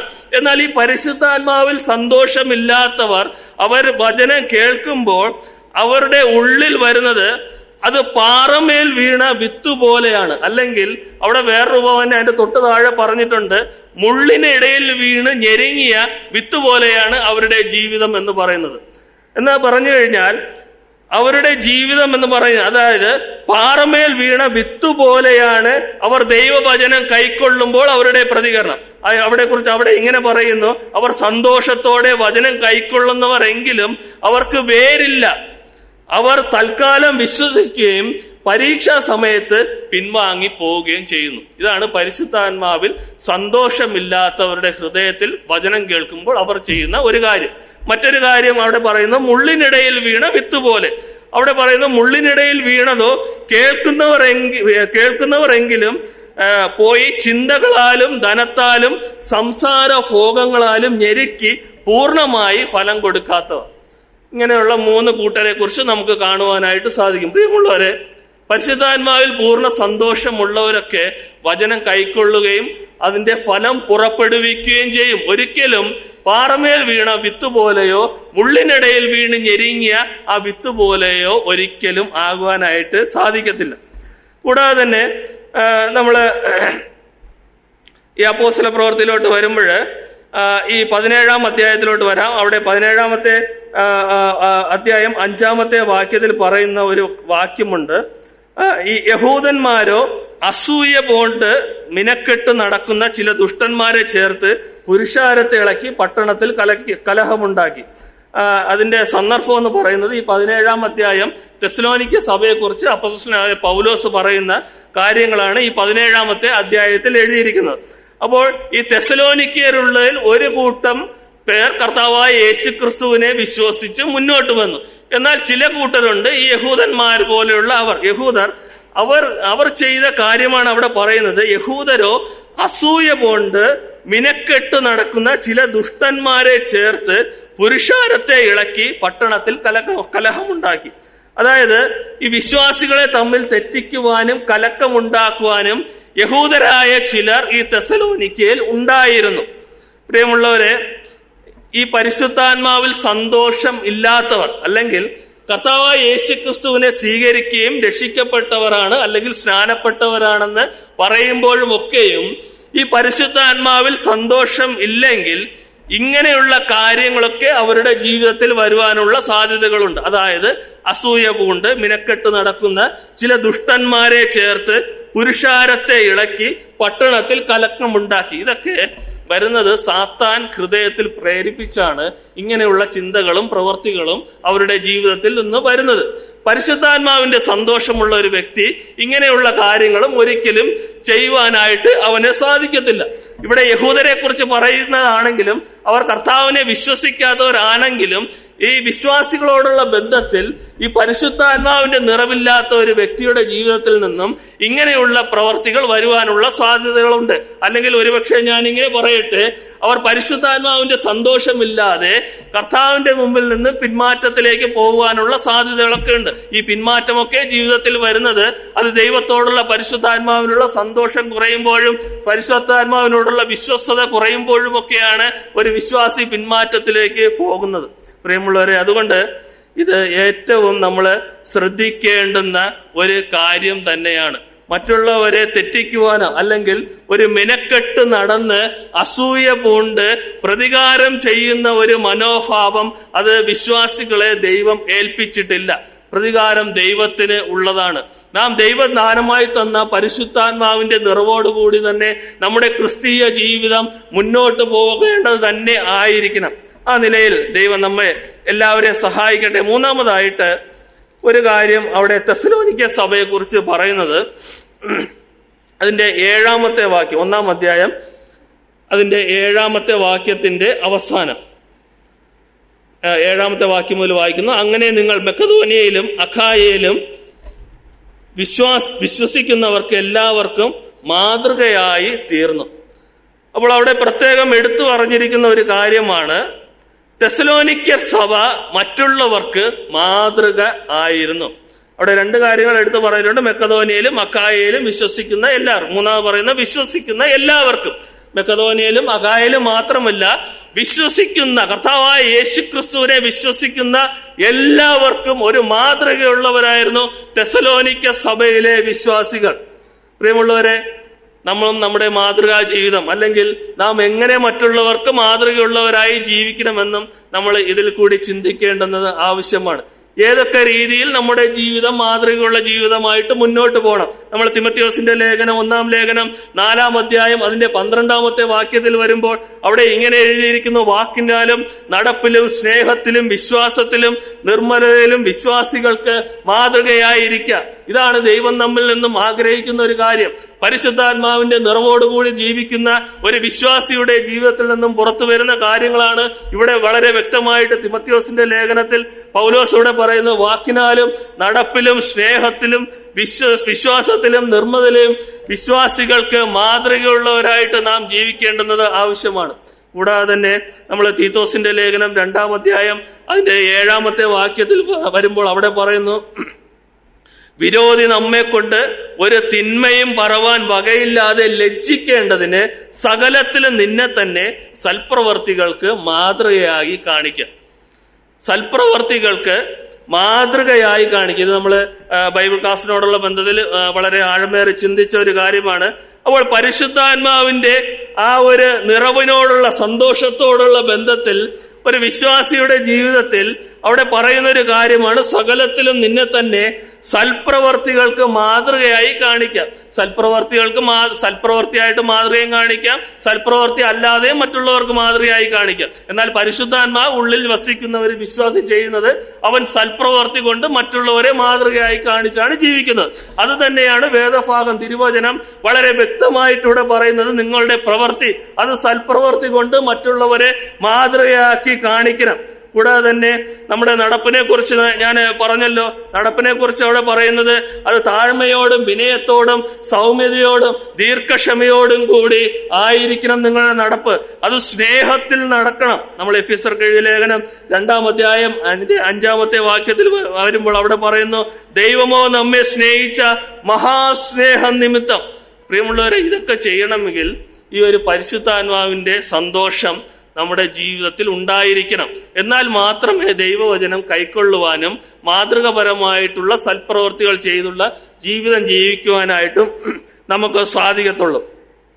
കൂടാതെ തന്നെ ഒരു വിശ്വാസിയെ കുറിച്ച് പറയുന്നതാണ് നമ്മൾ എഫെസ്യർക്ക് എഴുതിയ ലേഖനം 5-ാം അധ്യായം 9-ാമത്തെ വാക്യത്തിൽ വെളിച്ചമുള്ളവരായി നടക്കണമെന്ന് പറയുന്നു. കർത്താവിന് പ്രസാദമായത് എന്തെന്ന് പരിശോധിച്ചുകൊണ്ട് വെളിച്ചത്തിൽ ഉള്ളവരായി നടന്നുകൊള്ളുവിൻ. കൂടാതെ തന്നെ 5-ാം അധ്യായത്തിൽ വരുമ്പോൾ 15-ാമത്തെ വാക്യത്തിൽ വരുമ്പോൾ അവിടെ പറയുന്നു, ആകയാൽ സൂക്ഷ്മത്തോടെ അജ്ഞാനികളായിട്ടല്ല ജ്ഞാനികളായിട്ടത്രേ നടക്കുവാൻ നോക്കുവിൻ. പ്രിയമുള്ളവരെ, ഇത് വളരെ വ്യക്തമായിട്ട് വേദപുസ്തകത്തിൽ പറഞ്ഞിരിക്കുകയാണ്. ഒരു വിശ്വാസിയോടുള്ള ബന്ധത്തിൽ അവൻ പരിശുദ്ധാത്മാവ് നിറവിൽ അവൻ ജീവിക്കുമ്പോൾ ആ ജീവിതത്തിൽ നിന്ന്, ആ വ്യക്തിയുടെ ഉള്ളിൽ നിന്നും വരുന്ന ചില കാര്യങ്ങളാണ് ഇവിടെ വേദപുസ്തകം വളരെ വ്യക്തമായിട്ട് പറഞ്ഞിരിക്കുന്നത്. ഇതുപോലെ ആയിരിക്കണം ഒരു ക്രിസ്തീയ വിശ്വാസികളുടെ ജീവിതം എന്ന് പറയുന്നത്. അല്ലാതെ പരിശുദ്ധാത്മാവിനെ ദുഃഖിപ്പിച്ചുകൊണ്ട് പകരത്തിന് പകരം ചെയ്തുകൊണ്ട് മുന്നോട്ട് പോകുന്ന ഒരു ജീവിതമായിരിക്കരുത് ഒരു വിശ്വാസിയുടെ ജീവിതം എന്ന് പറയുന്നത്. തെസ്സലോനിക്ക സഭയിലുള്ള വിശ്വാസികൾ അവർ പരിശുദ്ധാത്മാവിന്റെ നിറവിൽ വചനം കൈക്കൊണ്ട് സന്തോഷത്തോടുകൂടി ജീവിച്ചിരുന്ന ഒരു കൂട്ടം വിശ്വാസികളായിരുന്നു തെസ്സലോനിക്ക സഭയിലെ വിശ്വാസികൾ എന്ന് പറയുന്നു. ഞാൻ പെട്ടെന്ന് പോട്ടെ, സമയം കഴിയാറായല്ലോ. ഒരു കാര്യം കൂടി അതിനോടുള്ള ബന്ധത്തിൽ പറയട്ടെ. ആ 1-ാം അധ്യായത്തിൽ മറ്റൊരു മാതൃക ഈ തെസ്സലോനിക്ക സഭയെക്കുറിച്ച് നമുക്ക് കാണുവാനായിട്ട് സാധിക്കും. അനേക മാതൃകകളുണ്ട്. ഞാൻ 4 കാര്യങ്ങൾ മാത്രമാണ് പ്രധാനമായിട്ടും പറയുന്നത്. 4-ാമത്തെ കാര്യം അവിടെ പറയുന്നത് 10-ാമത്തെ വാക്യത്തിൽ വരുമ്പോൾ അവിടെ തെസ്സലോനിക്ക സഭ കർത്താവായ യേശുക്രിസ്തു സ്വർഗത്തിൽ നിന്ന് വരുന്നത് കാത്തിരുന്നു. 10-ന്റെ അവസാനത്തിലാണ് പറയുന്നത് യേശു സ്വർഗത്തിൽ നിന്ന് വരുന്നത് കാത്തിരിപ്പാനും. അപ്പോ തെസ്സലോനിക്ക സഭ എന്ന് പറയുന്നത് അവർ കർത്താവായ യേശുക്രിസ്തുവിന്റെ മടങ്ങി വരവിനെ കാത്തിരുന്ന ഒരു സഭയായിട്ട് നമുക്ക് കാണുവാനായിട്ട് സാധിക്കും. കർത്താവായ യേശുക്രിസ്തുവിന്റെ മടങ്ങി വരവ് അല്ലെങ്കിൽ യേശുക്രിസ്തു സ്വർഗത്തിൽ നിന്ന് വരുന്നത് കാത്തിരിപ്പാൻ, അതായത് കർത്താവായ യേശുക്രിസ്തുവിന്റെ പ്രത്യക്ഷതയെക്കുറിച്ച് അവർ കാത്തിരുന്നവർ ആയിരുന്നു. അതാണ് നമ്മൾ കൊരിന്ത്യർക്ക് എഴുതിയ ലേഖനം 1 കൊരിന്ത്യർ 1:7 വായിക്കുന്നു. യേശുക്രിസ്തുവിന്റെ പ്രത്യക്ഷതയെക്കുറിച്ച് അവിടെ വായിക്കുന്നു. കൂടാതെ തന്നെ അവർ യേശുക്രിസ്തു സ്വർഗത്തിൽ നിന്നും രക്ഷിതാവായിട്ട് വരുന്നതിന് വേണ്ടി അവർ കാത്തിരുന്നു. അത് നമ്മൾ ഫിലിപ്പിയർക്ക് എഴുതിയ ലേഖനം 3-ാം അധ്യായം 20-ാമത്തെ വാക്യത്തിൽ വായിക്കുന്നു. യേശുക്രിസ്തു രക്ഷിതാവായിട്ട് വരുന്നു. കൂടാതെ തന്നെ അവരുടെ ശരീരത്തിന്റെ വീണ്ടെടുപ്പിന്റെ ആ പുത്രത്വത്തിന് വേണ്ടി തെസ്സലോനിക്ക സഭ കാത്തിരുന്നു. നമ്മൾ റോമർക്ക് എഴുതിയ ലേഖനം 8-ാമത്തെ അധ്യായം 3-ാമത്തെ വാക്യത്തിൽ ഈ ഒരു വാക്യം നമുക്ക് കാണുവാനായിട്ട് സാധിക്കും. കൂടാതെ തന്നെ ഈ പ്രത്യാശയോടുള്ള ബന്ധത്തിലും ഈ യേശുക്രിസ്തുവിന്റെ മടങ്ങി വരവിനോടുള്ള ബന്ധത്തിലും കാത്തിരിപ്പിനോടുള്ള ബന്ധത്തിലും ഈ ഒരു പ്രത്യാശയ്ക്ക് തെസ്സലോനിക്കർ സഭയ്ക്ക് സ്ഥിരത ഉണ്ടായിരുന്നതായിട്ട് നമുക്ക് കാണുവാനായിട്ട് സാധിക്കും. ഈ സ്ഥിരത ഉണ്ടായിരുന്നത് കൊണ്ടാണല്ലോ മഹാകഷ്ടത്തിൽ ബഹുകഷ്ടത്തിലായിരുന്നപ്പോഴും അവർ പരിശുദ്ധാത്മാവിന്റെ നിറവിൽ സന്തോഷത്തോടെ മുന്നോട്ട് പോയത്. അതുകൊണ്ട് അവർ പ്രത്യാശയിൽ വളരെയധികം സ്ഥിരതയുള്ളവരായിരുന്നു എന്ന് നമുക്ക് കാണുവാനായിട്ട് സാധിക്കും. കുറച്ചുകൂടെ വ്യക്തമായിട്ട് ഞാൻ പറയട്ടെ. തെസ്സലോനിക്കർക്ക് എഴുതിയ 1-ാം ലേഖനം 4-ാം അധ്യായം 16-ാമത്തെ വാക്യത്തിൽ വരുമ്പോൾ ഈ തെസ്സലോനിക്കരുടെ ആ സ്ഥിരതയെക്കുറിച്ച് വളരെ വ്യക്തമായിട്ട് പറയുന്നു. ആ 16-ാമത്തെ വാക്യത്തിൽ വരുമ്പോൾ അവിടെ പറയുന്നു, കർത്താവ് താൻ ഗംഭീരനാദത്തോടും പ്രധാന ദൂതന്റെ ശബ്ദത്തോടും കൂടി സ്വർഗത്തിൽ നിന്ന് ഇറങ്ങി വരും. കർത്താവായ യേശുക്രിസ്തു സ്വർഗത്തിൽ നിന്ന് ഇറങ്ങി വരുമെന്നുള്ള ആ അതിമഹത്തായ പ്രത്യാശയും പ്രത്യാശയുടെ സ്ഥിരതയും തെസ്സലോനിക്ക സഭയിലുള്ള വിശ്വാസികൾക്ക് ഉണ്ടായിരുന്നു. പ്രിയമുള്ളവരെ, ഈ ഒരു വിശ്വാസവും സ്ഥിരതയും നമുക്ക് നമ്മുടെ ജീവിതത്തിൽ ഉണ്ടോ? അതോ കഷ്ടങ്ങളും പ്രയാസങ്ങളൊക്കെ വരുമ്പോൾ പരിശുദ്ധാത്മാവിന്റെ സന്തോഷം മാറ്റിവെച്ച് പ്രത്യാശയുടെ സ്ഥിരതയെ മാറ്റിവെച്ച് യേശുക്രിസ്തുവിന്റെ മടങ്ങിവരവിനെ പ്രതീക്ഷിക്കാതെ ഇരിക്കുന്ന ഒരു ജീവിതമാണോ നമ്മുടെ ജീവിതം? നമ്മൾ ചിന്തിക്കേണ്ടുന്ന ഒരു കാര്യമാണ്. തെസ്സലോനിക്ക സഭയെ സംബന്ധിച്ച് അവർ എപ്പോഴും സ്ഥിരതയുള്ളവരായിരുന്നു. സന്തോഷമാകട്ടെ, കഷ്ടതയാകട്ടെ, പ്രയാസമാകട്ടെ, ദുഃഖമാകട്ടെ, എല്ലാത്തിലും അവർ സ്ഥിരതയുള്ളവരായിരുന്നു. അവർ പരിശുദ്ധാത്മാവ് നിറവിൽ അവർ സന്തോഷത്തോടു കൂടി ജീവിച്ചു. നമുക്കറിയാം അപ്പോസ്തലനായ പൗലോസിന്റെ അപ്പോസ്തല പ്രവൃത്തികൾ 1-ാം അധ്യായം അതിന്റെ 11-ാമത്തെ വാക്യത്തിൽ അവിടെ പറയുന്നുണ്ടല്ലോ, ഗലീല പുരുഷന്മാരെ, നിങ്ങൾ ആകാശത്തിലേക്ക് നോക്കി നിൽക്കുന്നത് എന്ത്? നിങ്ങളെ വിട്ട് സ്വർഗാരോഹണം ചെയ്ത ഈ യേശുവിനെ സ്വർഗത്തിൽ പോകുന്നവനായി നിങ്ങൾ കണ്ടതുപോലെ തന്നെ അവൻ വീണ്ടും വരും എന്ന് പറഞ്ഞു. അപ്പോൾ ഈ വാക്കുകളൊക്കെ തെസ്സലോനിക്ക സഭയ്ക്ക് ഒരു ഉണർവ് ഉണ്ടാക്കിയതായിട്ട് നമുക്ക് കാണുവാനായിട്ട് സാധിക്കും. ഇവിടെ വളരെ വ്യക്തമായിട്ട് പറയുന്നു, നിങ്ങളെ വിട്ട് സ്വർഗാരോഹണം ചെയ്ത കർത്താവായ യേശുക്രിസ്തു അവൻ പോയതുപോലെ തന്നെ അവൻ വീണ്ടും വരും. ഈ ഒരു പ്രത്യാശ ഈ തെസ്സലോനിക്ക സഭയിലെ വിശ്വാസികൾക്ക് ഉണ്ടായിരുന്നതായിട്ട് അവിടെ നമുക്ക് കാണുവാനായിട്ട് സാധിക്കും. ഞാൻ പെട്ടെന്ന് പോട്ടെ, 1-2 കാര്യങ്ങൾ കൂടെ പറയട്ടെ. ഈ അതായത് അവർ കർത്താവായ യേശുക്രിസ്തുവിന്റെ, ഞാൻ പറഞ്ഞല്ലോ, സ്വർഗത്തിൽ നിന്ന് വരുന്നത് കാത്തിരുന്നു. അതായത് ക്രിസ്തുവിന്റെ നാളിന് വേണ്ടി അവർ കാത്തിരുന്നതായിട്ട് നമുക്ക് കാണുവാനായിട്ട് സാധിക്കും. ഈ ക്രിസ്തുവിന്റെ നാൾ അല്ലെങ്കിൽ കർത്താവിന്റെ നാൾ, കർത്താവ് യേശുക്രിസ്തുവിന്റെ നാളെന്ന് പറയുന്നത് പഴയ നിയമത്തിൽ ഇതിനെ യഹോവയുടെ ദിവസം അല്ലെങ്കിൽ യഹോവയുടെ നാൾ അല്ലെങ്കിൽ യഹോവയുടെ ക്രോധ ദിവസം എന്നൊക്കെ നമ്മൾ പഴയ നിയമത്തിൽ പറഞ്ഞിരിക്കുന്നതായിട്ട് സാധിക്കും. അതായത് യേശുക്രിസ്തുവിന്റെ നാളെന്ന് പറയുന്നത്. അതായത് ഇത് യഹോവയുടെ ദിവസം അല്ലെങ്കിൽ യഹോവയുടെ നാൾ, ഇങ്ങനെയാണ് പഴയ നിയമത്തിൽ പരാമർശിച്ചിരിക്കുന്നത്. നമ്മളെ പുതിയ നിയമത്തിൽ തെസ്സലോനിക്കർക്കൊക്കെ എഴുതിയ ലേഖനത്തിൽ വരുമ്പോൾ അത് യേശുക്രിസ്തുവിന്റെ വരവ് അല്ലെങ്കിൽ കർത്താവിന്റെ നാൾ എന്നാണ് പുതിയ നിയമത്തിൽ പരാമർശിച്ചിരിക്കുന്നത്.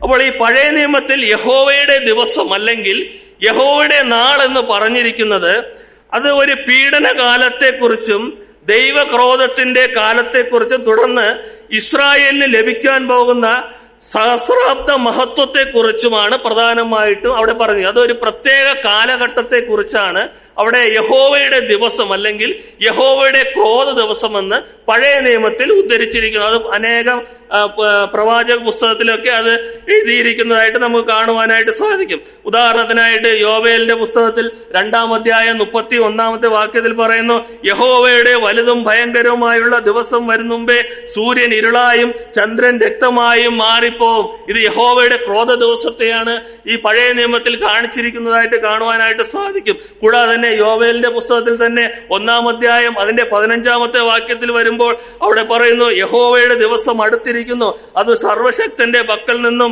സംഹാരം പോലെ വരുന്നു. ഇതൊരു ക്രോധ ദിവസത്തെയാണ് കാണുന്നത്. എന്നാൽ ഈ പുതിയ നിയമത്തിൽ വരുമ്പോൾ ഒരിക്കലും കർത്താവായ യേശുക്രിസ്തു സംഹരിക്കുവാനോ ഒന്നുമല്ല വരുന്നത്. അത് വിശ്വാസികളായിട്ടുള്ള നമ്മെ ചേർക്കുവാനായിട്ടാണ് വരുന്നത്. നമ്മൾ യോവേലിന്റെ പുസ്തകത്തിൽ തന്നെ 2-ാം അധ്യായം അതിന്റെ 1-ാമത്തെ വാക്യത്തിൽ പറയുന്നു, സിയോനിൽ കാഹളം ഊതുവിൻ, എന്റെ വിശുദ്ധ പർവ്വതത്തിൽ അയ്യം വിളിപ്പിൻ, യഹോവയുടെ ദിവസം വരുന്നത് കൊണ്ടും അത് അടുത്തിരിക്കുന്നത് കൊണ്ടും ദേശത്തിലെ സകല നിവാസികളും നടുങ്ങി പോകട്ടെ. യോവേലിന്റെ പുസ്തകത്തിൽ തന്നെ 2-ാം അധ്യായം അതിന്റെ 11-ാമത്തെ വാക്യത്തിൽ പറയുന്നു, യഹോവയുടെ ദിവസം വലുതും അതിഭയങ്കരവുമാകുന്നു. സെഫന്യാവിന്റെ പുസ്തകം 1-ാം അധ്യായം 14-ാമത്തെ വാക്യത്തിൽ പറയുന്നു, യഹോവയുടെ മഹാദിവസം അടുത്തിരിക്കുന്നു, അത് അടുത്ത് അത്യന്തം ബന്ധപ്പെട്ടു വരുന്നു. ആ ദിവസം ക്രോധ ദിവസം, കഷ്ടവും സങ്കടവുമുള്ള ദിവസം, ശൂന്യതയും നാശവുമുള്ള ദിവസം, ഇരുട്ടും അന്ധകാരവുമുള്ള ദിവസം, മേഘവും മൂടലുമുള്ള ദിവസം, ഉറപ്പുള്ള പട്ടണങ്ങൾക്കും ഉയരമുള്ള കൊത്തളങ്ങൾക്കും വിരോധമായി കാഹളനാദവും ആരവവും ഉള്ള ദിവസം തന്നെ. ഇതൊരു പ്രത്യേക കാലഘട്ടം അല്ലെങ്കിൽ യഹൂദരോടുള്ള ബന്ധത്തിൽ അവരുടെ കാര്യങ്ങളെ കുറിച്ചാണ് ഈ പഴയ നിയമത്തിൽ ഉദ്ധരിച്ചിരിക്കുന്നത്. ഒരിക്കലും നമ്മൾ ചിന്തിക്കരുത് ഇങ്ങനെയാണ് കർത്താവിന്റെ മടങ്ങിവരവ് സംഭവിക്കുന്നതെന്ന് നമ്മൾ ഒരിക്കലും ചിന്തിക്കുവാനായിട്ട് പാടില്ല. ആ കർത്താവായ യേശു ക്രിസ്തു ഇവിടെ തെസ്സലോനിക്ക സഭയിൽ അവിടെയുള്ളവർ വിശ്വസിച്ചതുപോലെ കർത്താവായ യേശു ക്രിസ്തു സ്വർഗത്തിൽ നിന്നും വരുന്നത് അത് വിശുദ്ധരായ നമ്മെ ചേർക്കുവാനാണ്, അല്ലെങ്കിൽ കർത്താവിൽ മരിച്ച മൃതന്മാരെ ചേർപ്പാനായിട്ടാണ് അവൻ സ്വർഗത്തിൽ നിന്ന് വരുന്നത്. കൂടാതെ തന്നെ നമ്മൾ യെശയ്യാവിന്റെ പുസ്തകം 2-ാം അധ്യായം 12-ാമത്തെ വാക്യത്തിൽ പറയുന്നു, സൈന്യങ്ങളുടെ യഹോവയുടെ നാൾ ഗർവവും ഉന്നതഭാവമുള്ള എല്ലാറ്റിന്മേലും നീളമുള്ള എല്ലാറ്റിന്മേലും വരും, അവ താണുപോകും. 13:9 വരുമ്പോൾ അവിടെ പറയുന്നു, ദേശത്തെ ശൂന്യമാക്കുവാനും പാപികളെ അതിൽ നിന്ന് മുടിച്ചു കളവാനും യഹോവയുടെ ദിവസം ക്രൂരമായിട്ടും ക്രോധമായിട്ടും അതികോപത്തോടും കൂടി വരുന്നു. പ്രിയമുള്ളവര്, നമ്മൾ എത്ര ഭാഗ്യമുള്ളവരാണ്. പുതിയ നിയമ വിശ്വാസികളായിട്ടുള്ള നമ്മെ അവൻ ചേർക്കുവാനായിട്ട് അവൻ വരികയാണ്. പുതിയ നിയമ വേദപുസ്തകത്തിൽ അല്ലെങ്കിൽ പുതിയ നിയമത്തിൽ വരുമ്പോൾ അവിടെ പറയുന്നത് യഹോവയുടെ ക്രോധ ദിവസമെന്നല്ല, അല്ലെങ്കിൽ യഹോവയുടെ ദിവസമെന്നല്ല അവിടെ പറയുന്നത്. പുതിയ നിയമത്തിൽ വരുമ്പോൾ അവിടെ പറയുന്നത് അത് യേശുക്രിസ്തുവിന്റെ നാളെന്നാണ് അവിടെ ഉദ്ധരിച്ചിരിക്കുന്നത്. ഇത് വിശുദ്ധന്മാരുടെ പ്രതിഫലവും അനുഗ്രഹവും ലഭിക്കുന്ന ഒരു നാളിനെ കുറിച്ചാണ് അവിടെ പറയുന്നത്. കർത്താവായ യേശുക്രിസ്തുവിന്റെ നാൾ, കർത്താവായ യേശുക്രിസ്തുവിന്റെ മധ്യാകാശ വരവോടുകൂടി ആരംഭിക്കുന്ന ഒരു നാളാണ് യേശുക്രിസ്തുവിന്റെ നാളെന്ന് പറയുന്നത്. അവിടെയാണ് നമുക്ക് പ്രതിഫലങ്ങളും ബഹുമാനങ്ങളും എല്ലാ കാര്യങ്ങളും ലഭിക്കുന്നത്. അതിനി വരുവാൻ പോകുന്നതേ ഉള്ളൂ. നമ്മൾ ഫിലിപ്പിയർക്ക് എഴുതിയ ലേഖനം 2-ാം അധ്യായം അതിന്റെ 16-ാമത്തെ വാക്യത്തിൽ പറയുന്നു, അങ്ങനെ ഞാൻ ഓടിയതും അധ്വാനിച്ചതും വെറുതെ ആയില്ല എന്ന് ക്രിസ്തുവിന്റെ നാളിൽ എനിക്ക് പ്രശംസയുണ്ടാകും. നമ്മൾ കർത്താവിന് വേണ്ടി അധ്വാനിച്ചതും വേല ചെയ്തതുമൊക്കെ അതിനുള്ള പ്രതിഫലങ്ങളും അല്ലെങ്കിൽ അതിനുള്ള ബഹുമാനങ്ങളൊക്കെ കിട്ടുന്നത് അത് കർത്താവായ യേശുക്രിസ്തുവിന്റെ നാളിലാണ്. അന്ന് എനിക്ക് പ്രശംസയുണ്ടാകും. അത് കർത്താവായ യേശുക്രിസ്തുവിന്റെ മധ്യാകാശ വരവോടുകൂടി ആ യേശുക്രിസ്തുവിന്റെ നാള് ആ ഒരു ആരംഭിക്കുന്നതായിട്ട് നമുക്ക് കാണുവാനായിട്ട് സാധിക്കും. നമ്മൾ കൊരിന്ത്യർക്ക് എഴുതിയ 1-ാം ലേഖനം 1-ാം അധ്യായം അതിന്റെ 8-ാമത്തെ വാക്യത്തിൽ വായിക്കുന്നു, നമ്മുടെ കർത്താവായ യേശുക്രിസ്തുവിന്റെ നാളിൽ കുറ്റമില്ലാത്തവരായിരിക്കേണ്ടതിന് അവൻ നിങ്ങളെ അവസാനത്തോളം ഉറപ്പിക്കും. ഫിലിപ്പിയർക്ക് എഴുതിയ ലേഖനം 1-ാം അധ്യായം അതിന്റെ 4-ാമത്തെ വാക്യം, നിങ്ങളിൽ നല്ല പ്രവൃത്തിയെ ആരംഭിച്ചവൻ യേശുക്രിസ്തുവിന്റെ നാളോളം അതിനെ തികയ്ക്കുമെന്ന്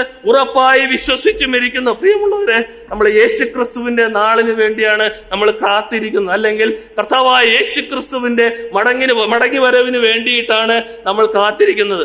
ഇതേ ഒരു കാത്തിരിപ്പ് തന്നെയായിരുന്നു തെസ്സലോനിക്ക സഭയോടുള്ള ബന്ധത്തിൽ അവർ പ്രത്യാശ ഉള്ളവരെ പോലെ അവർ ദുഃഖിച്ച് അല്ല ആയിരുന്നത്. അവർ വളരെ സന്തോഷത്തോടു കൂടിയായിരുന്നു കർത്താവായ യേശുക്രിസ്തുവിന്റെ വരവിനെ കുറിച്ചും വിശുദ്ധന്മാരുടെ പുനരുത്ഥാനത്തെ കുറിച്ചും ജീവനോടെ ശേഷിക്കുന്നവരുടെ രൂപാന്തരണത്തെ കുറിച്ചും അവർ വളരെയധികം സന്തോഷവും പ്രത്യാശയും സ്ഥിരതയും ഉള്ളവരായിരുന്നു തെസ്സലോനിക്ക സഭയിലെ വിശ്വാസികൾ എന്ന് പറയുന്നത്. പ്രിയമുള്ളവരെ, ഈ ഒരു വിശ്വാസവും സ്ഥിരതയും നമ്മുടെ ജീവിതത്തിൽ വേണം. മരിച്ച വിശുദ്ധന്മാരെ ചേർക്കുവാനായിട്ട്, ജീവനോടെ ശേഷിക്കുന്ന നമ്മെ രൂപാന്തരപ്പെടുത്തുവാനായിട്ട് കർത്താവായ യേശുക്രിസ്തു വരും. നാം ഒരുമിച്ച് അവനോട് കൂടി ചേരും. ഈ ഒരു പ്രത്യാശയും വിശ്വാസവും തെസ്സലോനിക്ക സഭയിലെ വിശ്വാസികൾക്ക് ഉണ്ടായിരുന്നു. ഈ ഒരു മാതൃക നമ്മുടെ ജീവിതത്തിൽ പിന്തുടരാനായിട്ട് നമുക്ക് സാധിക്കുന്നുണ്ടോ? കർത്താവായ യേശുക്രിസ്തുവിന്റെ പ്രത്യക്ഷതയെക്കുറിച്ച്, അവൻ തരുവാൻ പോകുന്ന പ്രതിഫലങ്ങളെയും ബഹുമാനങ്ങളെയും കുറിച്ച് ഈ തെസ്സലോനിക്ക സഭയിലുള്ള വിശ്വാസികൾക്ക് ഉണ്ടായിരുന്നത് പോലെയുള്ള വിശ്വാസവും പ്രത്യാശയും നമുക്ക് ഉണ്ടായിരിക്കേണ്ടത് ആവശ്യമാണ്. നമ്മൾ ആ ലേഖനത്തിൽ തന്നെ, ഞാൻ സമയമില്ല, പെട്ടെന്നൊന്ന് വായിക്കട്ടെ. അവസാനത്തെ വാക്യത്തിൽ പറയുന്നു, അവിടെ ഒരു കാര്യം, മറ്റൊരു മാതൃകയെക്കുറിച്ച്, തെസ്സലോനിക്കക്കാരെ കുറിച്ച് പറയുന്നു. നിങ്ങൾ വിഗ്രഹങ്ങളെ വിട്ട് ദൈവത്തിങ്കലേക്ക് തിരിഞ്ഞു വന്നു. തെസ്സലോനിക്ക സഭയിലെ വിശ്വാസികൾ വിഗ്രഹങ്ങളെ വിട്ട് ദൈവസന്നിധിയിൽ തിരിഞ്ഞു വന്നവർ ആയിരുന്നു. ഞാനൊന്ന് പറയട്ടെ, കർത്താവായ യേശുക്രിസ്തു അല്ലെങ്കിൽ പരിശുദ്ധാത്മാവിനെ മുൻസ്ഥാനം കൊടുക്കാതെ നമ്മുടെ ജീവിതത്തിൽ എന്തു തന്നെ ചെയ്യുന്നോ അതെല്ലാം വിഗ്രഹം തന്നെയാണ്. കേവലം പണമോ അല്ലെങ്കിൽ സ്വത്ത് വകകളോ അതൊന്നുമല്ല വിഗ്രഹമായിട്ട് പറയുന്നത്. യേശുക്രിസ്തുവിനെ കൂടുതലായിട്ട് നീ എന്തൊക്കെ സ്നേഹിക്കുന്നുവോ അതെല്ലാം നിന്റെ ജീവിതത്തിൽ ഒരു വിഗ്രഹം തന്നെയായിരുന്നു. ഈ തെസ്സലോനിക്കയിലുള്ളവർ അതെല്ലാം ഉപേക്ഷിച്ചു. അവർ വിഗ്രഹങ്ങളെ വിട്ട് ദൈവത്തിങ്കലേക്ക് തിരിഞ്ഞു വന്നവരായിരുന്നു. പ്രിയമുള്ളവർ, ഇങ്ങനെ തന്നെ ആയിരിക്കണം. അല്ലാതെ ഭൂമിയിൽ വിഗ്രഹങ്ങളെ സേവിച്ച് അവിടെ സ്വർഗത്തിലെത്തുമ്പോൾ ദൈവത്തെ സേവിക്കാം എന്ന് പറയുന്ന രണ്ട് പക്ഷം കൊണ്ട് നമ്മുടെ ജീവിതം മുന്നോട്ട് കൊണ്ടുപോകാനായിട്ട് പാടില്ല. ഭൂമിയിലായിരുന്നാലും കർത്താവിന്റെ സന്നിധിയിലായിരിക്കുമ്പോഴും നമ്മൾ ഭൂമിയിൽ ജീവിച്ച് ഈ ഒരു അവസരത്തിൽ നമ്മൾ വിഗ്രഹങ്ങളെ വിട്ട് തിരിയേണ്ടവർ ആയിരിക്കണം. അല്ലാതെ വിഗ്രഹങ്ങളെ സേവിച്ചുകൊണ്ട്, അല്ലെങ്കിൽ ഓരോരുത്തരുടെ ജീവിതത്തിൽ അവർക്ക് പലവിധമായിട്ടുള്ള വിഗ്രഹങ്ങളായിരിക്കും. ഞാൻ ആരാധിക്കുന്ന ഒരു വിഗ്രഹമായിരിക്കത്തില്ല മറ്റുള്ളവരുടെ ജീവിതത്തിൽ. അതിനെയൊക്കെ വിട്ടുതിരിഞ്ഞ് കർത്താവിന് മുൻസ്ഥാനം കൊടുത്ത് പരിശുദ്ധാത്മാവിൽ സന്തോഷമുള്ള ഒരു ജീവിതമായിരിക്കണം ജീവിക്കണം. അതിനെക്കുറിച്ച് അനേക കാര്യങ്ങൾ പറയാറുണ്ട്. ഞാൻ സമയമില്ലാത്തത് കൊണ്ട് ഞാൻ അവസാനിക്കട്ടെ. അപ്പോൾ തെസ്സലോനിക്കയുടെ വിശ്വാസികൾ അവർ വിഗ്രഹങ്ങളെ വിട്ട് തിരിഞ്ഞവരായിരുന്നു. അതിന്റെ 6-ന്റെ ഒടുക്കത്തെ വാക്യത്തിലോട്ട് വരുമ്പോൾ അവിടെ പറയുന്നവർ കർത്താവിന്റെ അനുകാരികളായിരുന്നു എന്നൊക്കെ പറയുന്നുണ്ട്. ഇതൊക്കെ ഒരു മാതൃകയുള്ള ഒരു ജീവിതം തന്നെയായിരുന്നു. നമ്മുടെ പാട്ടുപുസ്തകത്തിൽ ഒരു പാട്ടുണ്ടല്ലോ, പി മാത്യു സാറ് എഴുതിയ ഒരു പാട്ടാണ്. ദൂതസംഘമാകവേ എന്നെ എതിരേൽക്കുവാൻ സദാ സന്നദ്ധരായി നിന്നിടുന്നേ, ശുഭ്രവസ്ത്രധാരിയായി എന്റെ പ്രിയന്റെ മുന്നിൽ ഹല്ലേലൂയ പാടിടും ഞാൻ. ഒരു ഒരുക്കമുള്ള ഒരു മനോഭാവത്തോട് കൂടിയായിരിക്കണം നമ്മുടെ ക്രിസ്തീയ ജീവിതം മുന്നോട്ട് പോകേണ്ടത്. ആ പാട്ടിന്റെ 2-ാമത്തെ ചരണത്തിൽ ഇങ്ങനെ പറയുന്നു: ഏറെ നാളായി കാണുവാൻ ആശയായി കാത്തിരുന്ന എന്റെ പ്രിയനെ തേജസ്സോടെ ഞാൻ കാണുന്ന നേരം തിരുമാർവോടണഞ്ഞിടുമേ. നീതിമാന്മാരായ സിദ്ധന്മാർ, ജീവനും വെറുത്ത വീരന്മാർ വീണകളേന്തി ഗാനം പാടുമ്പോൾ ഞാനും ചേർന്ന് പാടിടുമേ. താതൻ പേർക്കായി സേവ ചെയ്തതാൽ താതൻ എന്നെ മാനിക്കുവാനായി തരുമോരോ ബഹുമാനങ്ങൾ വിളങ്ങിയിടും കിരീടങ്ങളാൽ. അതിന്റെ അവസാനത്തെ ചാൻസിൽ പറയുന്നു: കൈകളാൽ തീർക്കപ്പെടാത്തതാം പുതുശാലെ നഗരം അതിൽ സദാകാലം ഞാൻ മണവാട്ടിയായി പരനോട് കൂടി വാഴുമേ. ഈ ഒരു പ്രത്യാശയും ഈ ഒരു സ്ഥിരതയും തെസ്സലോനിക്ക സഭയിലെ വിശ്വാസികൾക്ക് ഉണ്ടായിരുന്നു. ആ കർത്താവായ യേശുക്രിസ്തു എന്നെ ചേർക്കുവാനായിട്ട് വരും, ഞാൻ അവന്റെ സന്നിധിയിലായിരിക്കും, അവനോടുകൂടി ആയിരിക്കും എന്നുള്ള പ്രത്യാശയും സ്ഥിരതയും തെസ്സലോനിക്ക സഭയിലെ വിശ്വാസികൾക്കുണ്ടായിരുന്നു. പ്രിയമുള്ളവരെ, ഞാൻ ഇങ്ങനെ പറയട്ടെ, നമ്മൾ ഇവിടെയുള്ളവരും ഈ ഒരു മാതൃക തന്നെ ആയിരിക്കണം മുന്നോട്ട് പോകേണ്ടത്. തെസ്സലോനിക്ക സഭയിലെ വിശ്വാസികൾ കാണിച്ചു തന്ന മാതൃകയിൽ നമ്മൾ ജീവിച്ചു കഴിഞ്ഞാൽ ദൈവം നമ്മെ സഹായിക്കും, അതിൽ യാതൊരു സംശയമില്ല. മനുഷ്യരായിട്ടുള്ള നമ്മുടെ ജീവിതത്തിൽ സന്തോഷമുണ്ടാകും, ദുഃഖമുണ്ടാകും, കഷ്ടതയുണ്ടാകും, പ്രയാസങ്ങൾ, പ്രതികൂലങ്ങൾ എല്ലാം ഉണ്ടാകും. എന്നാൽ പരിശുദ്ധാത്മാവിന്റെ സന്തോഷം ഒരിക്കലും വിട്ടുകളഞ്ഞ് ജീവിച്ചു കഴിഞ്ഞാൽ അതിന്റെ ശിക്ഷ എന്ന് പറയുന്നത് അത് കഠിനമായിരിക്കും. അല്ലെങ്കിൽ അത് ഒരിക്കലും നമുക്ക് പോസിറ്റീവായിട്ട് നമ്മുടെ ജീവിതം മുന്നോട്ട് പോകത്തില്ല. അതുകൊണ്ട് വരുന്ന ദിവസങ്ങളിൽ നമ്മുടെ ജീവിതം തെസ്സലോനിക്ക സഭ ഒരു മാതൃകയുള്ള സഭയായിട്ട് തന്നെ നമ്മുടെ ജീവിതത്തിൽ ആയിരിക്കണം. ദൈവം നമ്മെ എല്ലാവരെയും സഹായിക്കുമാറാകട്ടെ. അവന്റെ നാമം ഇന്നും എന്നേക്കും വാഴ്ത്തപ്പെടുമാറാകട്ടെ. ആമേൻ.